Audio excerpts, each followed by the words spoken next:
Lettre à Lucilius de Sénèque. Lettre numéro 5 de la philosophie d'ostentation et de la vraie philosophie, la crainte et l'espérance.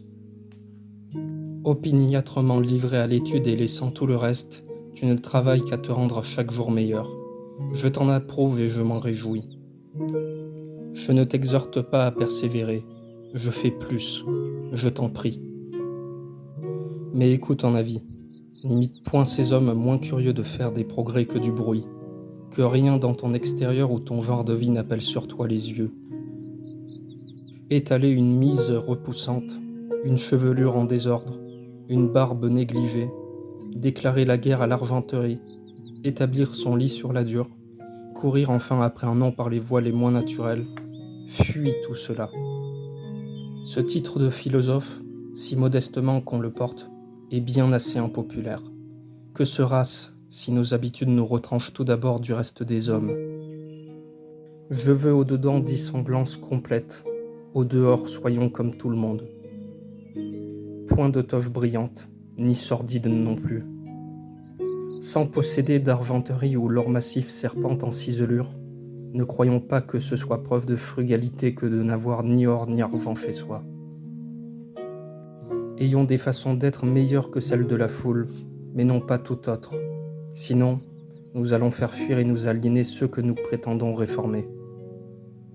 Nous serons cause en outre que nos partis ne voudront nous imiter en rien, de peur d'avoir à nous imiter en tout. La philosophie a pour principe et pour drapeau le sens commun, l'amour de nos semblables. Nous démentirons cette devise si nous faisons divorce avec les humains. Prenons garde, en cherchant l'admiration, de tomber dans le ridicule et l'odieux. N'est-il pas vrai que notre but est de vivre selon la nature ?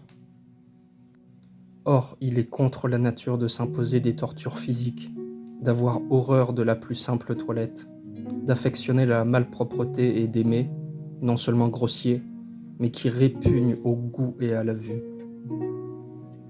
De même que rechercher les délicatesses de la table s'appelle sensualité, fuir des jouissances tout ordinaires et peu coûteuses est de la folie. La philosophie veut qu'on soit tempérant, non bourreau de soi-même, et la tempérance n'exclut pas un certain après. Voici où j'aime que l'on s'arrête. Je voudrais un milieu entre la vertu parfaite et les mœurs du siècle, et que chacun, tout en nous voyant plus haut que soi, se reconnût en nous. Qu'est-ce à dire ? Ferons-nous donc comme tous les autres ? Point de différence de nous au vulgaire ? Il y en aura certes une grande, et qui nous examinera de près la sentira bien. Si l'on entre chez nous, que l'admiration soit plutôt pour le maître que pour les meubles. Il y a de la grandeur à se servir d'argile comme on se servirait d'argenterie. Il n'y en a pas moins à se servir d'argenterie comme si c'était de l'argile. C'est faiblesse d'âme de ne pouvoir supporter les richesses. Et pour te faire participer encore à la petite aubaine de ce jour, j'ai lu chez Hécaton, l'un des nôtres, que la mort des désirs profite aussi comme remède de la peur.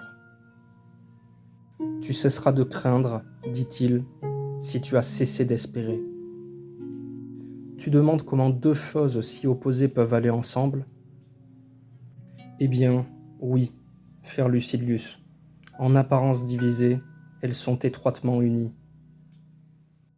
Tout comme la même chaîne attache le soldat à son prisonnier, ainsi ces affections si dissemblables marchent de compagnie.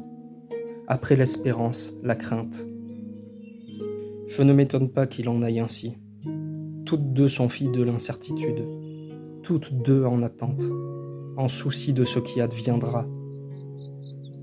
Mais ce qui surtout les fait naître, c'est qu'on ne s'arrange pas du présent, c'est qu'on lance bien au loin ses pensées dans l'avenir.